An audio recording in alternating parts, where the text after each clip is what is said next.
কারোর সাথে আমরা জড়িত থাকি তাহলে তা সময়। সময়ই আমাদের অতীত, সময়ই আমাদের বর্তমান, আর সময়ই আমাদের ভবিষ্যৎ। আর আমরা কি করি? সব থেকে বেশি জড়িত সময়কে, সবচেয়ে বহুমূল্য সম্পত্তিকে আমরা নষ্ট করে দিই।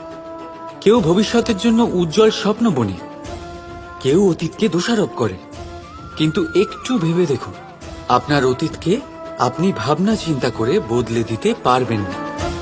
আর ভবিষ্যতের ব্যাপারে চিন্তা ভাবনা করে যদি আপনি আপনার বর্তমান নষ্ট করে দেন, তাহলে আপনার ভবিষ্যৎও আপনার অতীতের মতোই হবে। এই জন্য আজকের ব্যাপারে ভাবুন, সেটাকে উজ্জ্বল করে তুলুন। আপনার অতীত আর আপনার ভবিষ্যৎ নিজেই উজ্জ্বল হয়ে যাবে।